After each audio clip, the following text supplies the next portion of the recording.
दो बातें हैं। मोबाइल पहला, मैं बिहार सरकार से मांग करता हूं, विजय सिन्हा के संपत्तियों की इंक्वायरी की मांग करता हूं, और बीजेपी और विजय सिन्हा की भूमिका, तमिलनाडु की घटना करवाने में इन लोगों की क्या भूमिका है, इनका मोबाइल डिटेल, कॉल डिटेल, इनके पीए का मोबाइल डिटेल, कॉल डिटेल, और इनके घर का सीसीटीवी फुटेज, कि कितने बार इन लोगों के यहाँ कौन कौन मिले, और जो संगठन गलत तरीके से उन्माद पैदा, नफरत पैदा करके ऐसे अपराधी प्रवृत्ति के नेता, पत्रकार लोगों को तवज्जो देती है, उसको प्रोटेक्ट करती है, उसका भी पूरा कॉल डिटेल, उसकी पूरी की पूरी जांच मैं चाहता हूं। खास तौर पर तेजस्वी यादव जी से कहूंगा कि वो उनके मंच पर गए थे, तो क्या उनकी जांच पूरी तरह होगी जो आज खून खराबा की बात बिहार में कर रहे हैं, और उसके पीछे पूरा बीजेपी सपोर्ट कर रहा है, पूरी बीजेपी की भूमिका, पूरा इंटायर बीजेपी, लगभग विजय सिन्हा जी की प्रमुख भूमिका नफरत पैदा करने में इन लोगों की बड़ी तैयारी थी, बिहारियों को मरवाने की तैयारी थी बड़े लेवल पे, बहुत बड़े लेवल पे। वो तो समझिए कि उन्माद कुछ ही क्षण में रुक गया, कुछ ही लोगों की जाने गई, तो इन लोगों पर 302 का मुकदमा लगना चाहिए। जो लोग इस तरह का उन्माद पैदा किए हैं, और जो लोग ऐसे लोगों को प्रोटेक्ट कर रहे हैं, चाहे वो कोई सोशल मीडिया के लोग हो, उनकी भी पूरी जांच की आवश्यकता है, क्योंकि पत्रकारिता जगत का सम्मान मुट्ठी भर कुछ अपराधी पत्रकार के चलते गिरी है, कुछ यूट्यूबर के चलते पूरे देश के पत्रकारों का सम्मान शर्मसार से झुका है। पूरे चैनल आज साख गिरी है। लोग किस पर भरोसा करें? पत्रकार ही, जज ही ऐसे बचे हैं जिस पर लोग विश्वास करते हैं। लेकिन सवाल ये उठता है, जब पत्रकार जाति बन जाए, जब पत्रकार हिंदू मुसलमान हो जाए, दलित हो जाए, जब पत्रकार भगवान को बाइफरकेशन करके गाली गलौज शुरू कर दे, तो क्या वो पत्रकार है? क्या ऐसे पत्रकारों की लाइसेंस रद्द नहीं होनी चाहिए? जो अपराधी को प्रोटेक्ट करता है, जाति उन्माद पैदा करता है और जाति आधारित पत्रकारिता करता है। मैं एक कठोर कानून बनाने का मांग करता हूं कि जो सोशल मीडिया और सोशल मीडिया यूट्यूबर्स जो आए हैं, उनमें किनको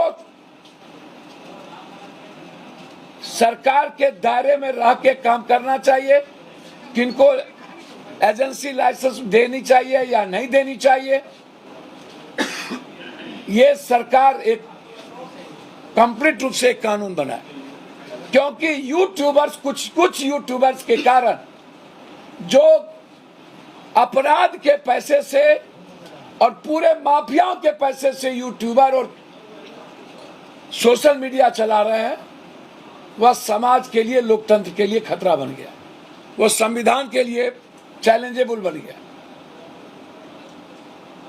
और इसकी जांच पूरे तरीके से होनी चाहिए। जो जेन्युइन यूट्यूबर और सोशल मीडिया है, उनका अपमान हुआ है और उनकी विश्वसनीयता घटी है। इसलिए मैं तीसरी तरफ इंटायर कोचिंग, खास तौर पर खान को इतना प्रोटेक्शन कहां से मिलता है? बीजेपी क्यों खान के पीछे करी? और खान हमेशा नरेंद्र मोदी जी या अन्य लोगों को प्रोटेक्ट की बात कैसे करता है? खान एक टीचर नहीं है, एक अपराधी प्रवृत्ति के लोग बन चुके हैं और हमेशा विवाद में वो रहते हैं। खान है, इतने बड़े बड़े जो होर्डिंग लगी, परफेक्शन आईएस कंपनी ने लगाया, शंभू श्रीवास्तव या क्या नाम है, शंभू सलक, उसकी भी संपत्ति की जांच, खान की संपत्ति की जांच, और कुछ जो और लोग हैं। क्या कारण है कि इन लोगों का यूट्यूबर मार्केटिंग करता है? इसका मतलब है पैसे का लेन देन है। जो भी बड़ा सोशल मीडिया प्लेटफॉर्म कोचिंग का मार्केटिंग करता है, वो कहीं ना कहीं लेन देन का मामला है, पैसे का लेन देन का मामला है। इसकी कनेक्शन की पूरी जांच होनी चाहिए।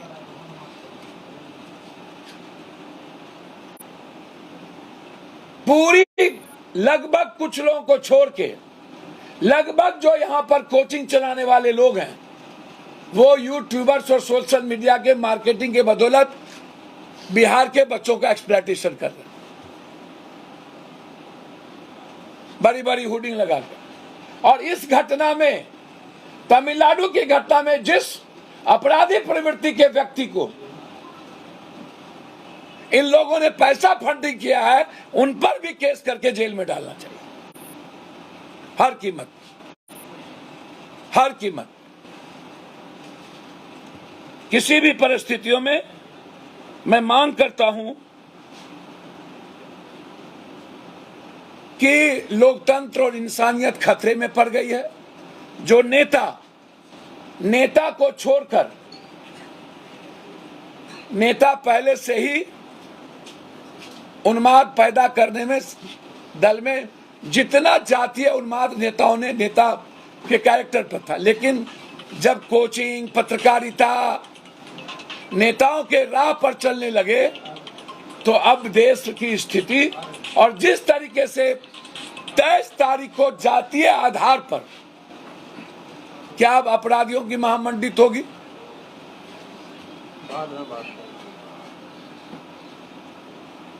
क्या बिहार के जनता को खून खराबा करवाने में जिसकी भूमिका है, उसको बीजेपी सपोर्ट करेंगे?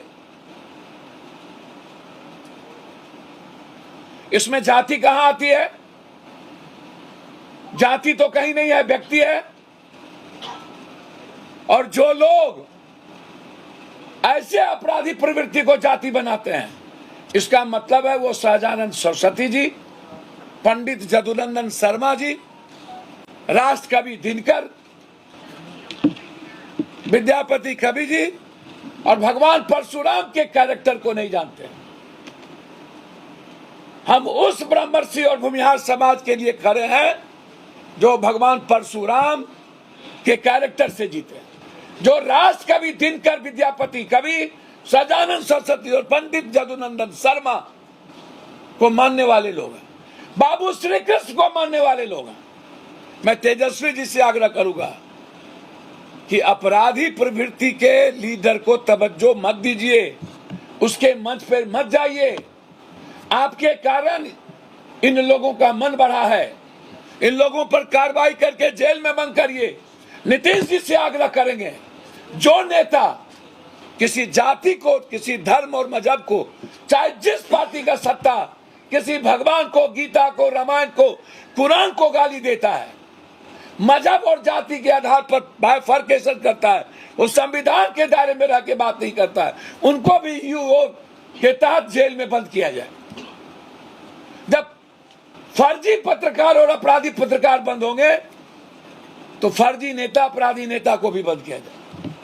मैं डिमांड करता हूं, क्योंकि अब बहुत हो गया, पानी सर से ऊपर जा चुका है।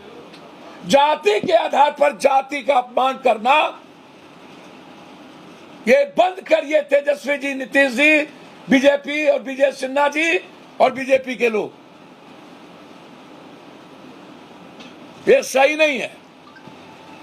चुनाव आते आते इस तरह का रंग, इसलिए जो लोग ऐसे प्रवृत्ति के साथ खड़े होकर उसको प्रोटेक्ट कर रहे हैं, उन लोगों पे एफआईआर लॉन्च कर, उन लोगों को जेल में बंद करना चाहिए, ताकि समाज बच सके, ताकि समाज का सम्मान बच सके। बस मेरा एक डिमांड और है, उसके बाद मेरा कुछ नहीं कहना है। अभी हम लोग लगातार हमारी लड़ाई हो रही है। 60 साल पहले नहर के नाम पर जमीन अधिग्रहण किया गया। ये मैं बता दूं, हमीदनगर पुनपुन परियोजना, हमीदनगर पुनपुन परियोजना जो जगदेव बाबू का सपना था, जगदेव बाबू का सपना था। और पंडित जदुनंदन शर्मा जी ऐसे चीजों के लिए जाने जाते हैं लड़ने। 54 वर्षों से वो लंबित। 1974 में कुर्था विधायक जगदेव बाबू ने इस बात को रखी थी, नारा दिया था हमीदनगर में बांध बनाएंगे और मछली भात खाएंगे। मुख्य उद्देश्य औरंगाबाद, गया, जहानाबाद और अरवल को सिंचाई व्यवस्था मुहैया करानी थी। इसके अलावा मोरहर और बल्दिया नदी को जोड़ना था, ताकि जहानाबाद, अरवल, औरंगाबाद और गया के किसानों के खेत में पानी जाए।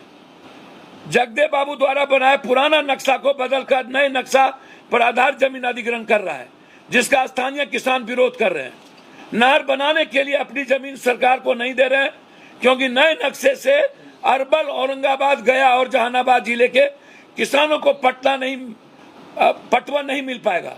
विरोध करने का दूसरा कारण यह भी है कि जमीन के मुआवजा राशि का रेट भारी गड़बड़ी है।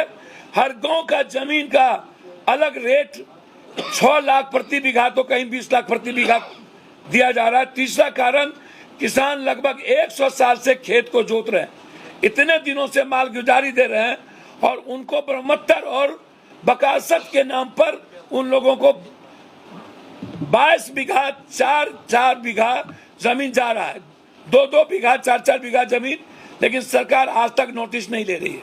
60 साल पहले भी नहर के नाम पर जमीन अधिग्रहण किया गया, आज तक पानी नहीं आया। और महत्वपूर्ण कारण किसानों का विरोध।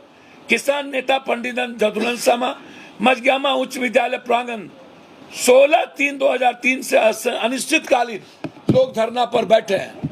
मैं सरकार से डिमांड करता हूं, वहां 3 गुना मुआवजा किसानों को मिले। जगदेव बाबू जिस नक्शा को तय किए थे उस पर अमल किया जाए। और 54 के बाद आज तक पानी नहीं मिली। कई बार लालू यादव ने भी बनाने की कोशिश की, नीतीश कुमार घोषणा करके नहीं हुई। इसीलिए पूरी सर्वदलीय और मेरी पार्टी लगातार बजियागामा में बैठी हुई है, धरना पर बैठा हुआ है। हमारे नेता रोशन शर्मा और सारी पार्टियों को लेकर मैं डिमांड करता हूं, अन्यथा मझग्यामा से लेकर अरवल तक हर गांव की पदयात्रा, यदि सरकार नहीं सुनी तो अप्रैल में पदयात्रा का कार्यक्रम शुरू करूंगा और गया होते हुए गया के मैदान में सरकार से अपनी डिमांड रखूंगा। बस ये 2 मांग है। अब आप लोगों को कुछ पूछना है। पटना में रुपनपुर इलाके में आरजेडी के विधायक के द्वारा जमीन कब्जा करने का मामला आया है, फायरिंग भी हुई है। सर, मैं बहुत क्लियर हूं, मैंने बहुत महत्वपूर्ण मुद्दे उठाए हैं। किसी को भी ये आरजेडी विधायक नहीं, क्या बीजेपी विधायक कब्जा नहीं कर रहे? क्या जदयू विधायक कब्जा नहीं कर रहे? विधायक किसी पार्टी का हो, मुझे लगता है कि जदयू के विधायक थोड़ा संयमित होंगे नीतीश कुमार के डर से, लेकिन बीजेपी और आरजेडी के विधायक और मंत्री जिस तरीके से हुल्लड़बाजी कर रहे हैं, इसका असर महागठबंधन पर पड़ रहा है। कांग्रेस और जदयू के विधायकों का कैरेक्टर नेताओं के चरित्र से जुड़ा हुआ है, कांग्रेस की आइडियोलॉजी से जुड़ा हुआ है, इधर नीतीश कुमार के कैरेक्टर से जुड़ा हुआ है। मुझे नहीं लगता कि बहुत बड़ी गलतियां जदयू और कांग्रेस कभी करेगी, लेकिन आरजेडी के विधायक पर कोई कंट्रोल नहीं है। आरजेडी के विधायक कुछ भी किसी को गाली देंगे। जब मुख्यमंत्री को ही गाली देते हैं और किसको बख्शेगा? गाली देने का बड़ा रिजल्ट यह निकला कि उसके दूसरे भाई को एमएलसी की टिकट दे दी गई। और जब तेजस्वी जी के गाड़ी पर ऐसे महाबली सब बैठेंगे, खड़े रहेंगे, तो एसडीओ बीडीओ दरोगा क्या करेंगे? हम भट्टी साहब से आग्रह करेंगे, आपके लिए अग्नि परीक्षा है। ऐसे लोग जो सत्ताधारी जमीन कब्जा करने में गोली चलाते हैं, बिना किसी कारण और सत्ता के पूछे उन्हें जेल में बंद करना चाहिए। तो विधायकों की तो वेतन भी बढ़ गया है। मंत्री का बड़ा विधायक, सबका वेतन दुनिया में बढ़ता है, बस गरीबों और किसानों के लिए कुछ नहीं बचा है दुनिया में, रोजगारों के लिए कुछ नहीं बचा है। हम 6,000 रुपया पर कैपिटा, कुत्ता से भी बदतर जिंदगी बिहार के लोग जिएंगे। नेता लोग के परिवार को मस्ती में रहना चाहिए। आम लोगों की जिंदगी जितना कुत्ते से भी बदतर हो जाए, उस पर कोई सवाल खड़ा नहीं करिए। कल सर बिहार बंद की घोषणा की गई है, आशुतोष कुमार ने कहा है। कौन है मैं नहीं जानता हूँ, वो तेजस्वी जी से क्या पूछिए। अपराधी के समर्थन में बिहार बंद होगा? तेजस्वी जी से पूछिए कि ये कौन आदमी है। मैं उस व्यक्ति के बारे में नहीं जानता हूँ, मैं कुछ नहीं कह सकता, मैं किसी के बारे में कहने नहीं आया हूँ। लेकिन जिन लोगों ने इतनी बड़ी घटना करवाई है और लगातार शुरू से लेके महात्मा गांधी तक को गाली दिया है इस व्यक्ति ने। महात्मा गांधी के गाली देने के बाद क्या उस पर देशद्रोह का मुकदमा नहीं लगना चाहिए? क्या वो देशद्रोही नहीं है? ये पटेल पूरा देश घूम गया, कोई पटेल मियां होता पूरा चैनल भरा रहता, और आज गाली दिया जाता नेहरू खानदान को, राहुल गांधी को। किस बात का डर है राहुल गांधी और नेहरू खानदान से इस बीजेपी को? महात्मा गांधी को बैठ के गाली दिया इसने।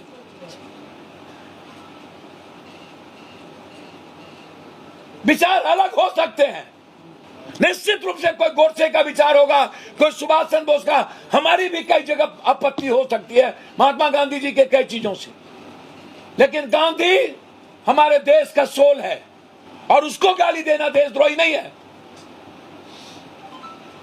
और ऐसे लोगों को प्रोटेक्ट करना, ये तेजस्वी जी से पूछिए, जो मंच पर जाकर के ऐसे लोगों को तवज्जो देते हैं, हमसे मत पूछिए। तेजस्वी जी, श्री बाबू का इतिहास है हमारा बिहार, धरोहर है श्री बाबू का, उसके पहले राज कवि दिनकर का, पंडित जदुनंदन शर्मा का, सजानंद सरस्वती का, ऐसे गंदे लोगों का नहीं। और मैं कह रहा हूं कि सबसे बड़ा ब्रह्मर्षि या कोई जाति पप्पू यादव है। मैं मर जाऊंगा जाति और धर्म के खिलाफ एक सवाल, राजनीति करूं ना करूं, कुर्सी मिले ना मिले, लेकिन जाति और हिंदू मुसलमान के सवाल पर किसी को गाली नहीं दूं। पप्पू जी, कहा जा रहा है कि तेजस्वी यादव को चैलेंज करने के बाद ही इस तरह की बड़ी कार्रवाई मनीष कश्यप के विरुद्ध हुई है। कौन है ये आदमी? सामने आइए ना, चेहरा देखना चाहिए। हाँ तो मैं सर, एक बात समझ में नहीं आता है, स्क्रिप्ट कहाँ लिखा गया? ये लोग तेजस्वी यादव को क्या चैलेंज करेंगे? सर, तेजस्वी यादव जी खुद ही इन लोगों के मंच पर गए हैं, इन लोगों को तवज्जो दी है। तेजस्वी यादव के पैर के धूली हैं क्या ये अपराधी लोग? स्क्रिप्ट कहां लिखा गया? नागपुर में। तय कहां हुआ? दिल्ली में। और बुलवाया गया कहां? अपराधी के द्वारा। 180 दिन ये तय कौन किया? और मैं आपसे पूछना चाहता हूं, मैं नहीं जानता हूं आप किस जात के लोग हैं, मैं आपसे पूछना चाहता हूं, जरा हमको आप ये बताइए, क्या वो वीडियो जो बना है जिन नेता और जिस अपराधी पत्रकार के द्वारा, क्या वो गलत नहीं है? जिससे दर्जनों बिहारी मारे गए और पीटे गए, फिर वहां पर जाकर के वहां के नेताओं ने क्यों पैदा किया?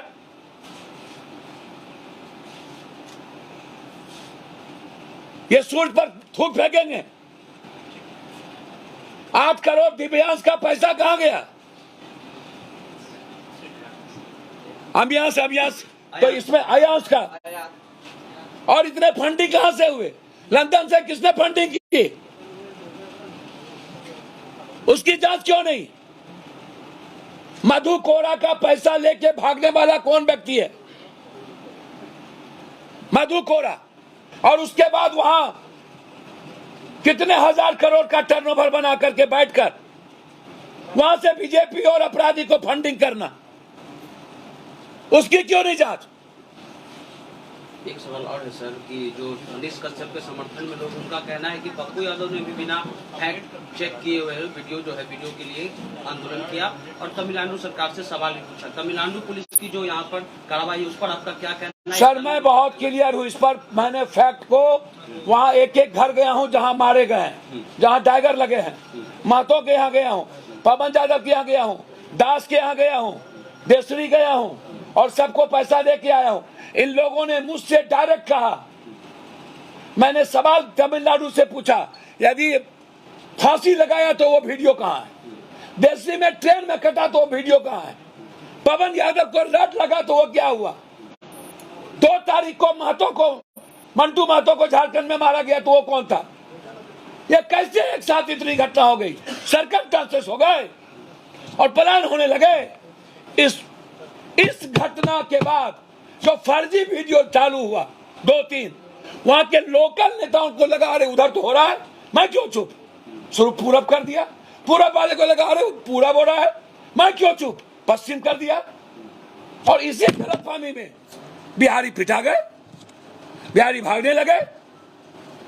सत्य है कि इस घटना के बाद बिहारी पिटा है, डैगर लगा है और घटनाएं घटी है। तमिलनाडु पुलिस कहती है तो फांसी जो हुआ उसका वीडियोग्राफी हुआ होगा, उसको लाए। और देसरी में जो बोल रहे हैं कि ये ट्रेन से कट गए, उसको लाए।